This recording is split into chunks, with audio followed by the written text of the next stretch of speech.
It's a refrain I still hear from back when I was learning photography, which is to get your exposures right in camera. That was really important before we had the software and the tools we have available to us now. So I feel we can be a little more relaxed with that slogan these days. Let's talk about it. Getting it right in camera is in fact something I strive for. Let's get that out of the way at the beginning. The principle still holds true. I want my compositions and exposures to be as close as they can be to the finished product as I can make them. Not only does that help in minimizing the corrections I have to do in post-production, but it's a more professional way of working in general. That said, there are many times at weddings or other events where I expose a frame knowing what I'm going to do with it later, or knowing how I'm going to manipulate it to make the finished image look like the one I have in my head. With exposure, shutter speed, and ISO, your image exposure is tied, more or less, to these three adjustments over which you have full control. Your camera sensor and its dynamic range, as well as any artificial lighting you introduce into the image, are factors as well.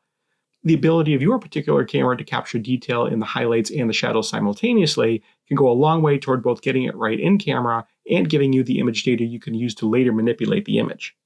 If you're trying to capture detail in the sky, for example, as well as detail in the texture of a dress or suit, you need more dynamic range. If you're shooting by ambient light, there are techniques you can use regarding placement of your model and yourself in relation to the sun that can give you everything you need, especially if it's overcast outside. Then, of course, if you're using any kind of off-camera lighting, you can then expose your skies or background exactly where you want them, and then bring in your lighting to brighten your subject, which would otherwise be underexposed if you weren't making use of off-camera lights. Dodging and burning can certainly be done in Lightroom or Photoshop, but it traces its ancestry to traditional optical photography. Allowing more light or less light to hit the surface of the paper you're exposing your negative onto creates lighter or darker areas on the image surface. In current software, you can either paint lighter or darker areas onto an image or create carefully constructed masks for very precise adjustments.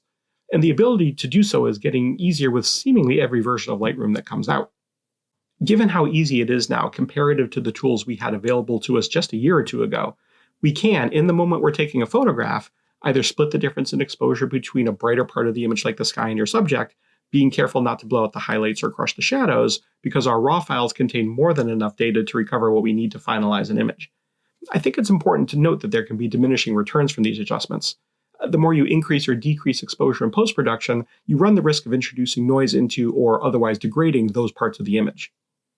I've been doing this long enough to know I can quickly get my lighting very close to where I want it to be to create the exposure I want.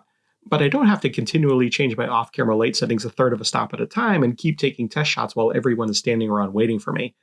I can easily bring up the total exposure later or, with very little effort, create a mask just on the subject to bring up just their exposure in Lightroom.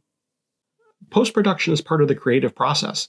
While I do in fact strive to get it right in camera, I've come to understand that not every image has to be perfect when you take it. Capturing moments and emotion takes precedence over technical perfection. But having those technical aspects in the frame not only makes a stronger image, it helps sell those moments and that emotion to the viewer. As a wedding photographer, I'm looking at thousands of frames from a single event. The more consistent each part of the day has been captured in camera, the quicker I can go through the images and the easier it will be to batch process them later.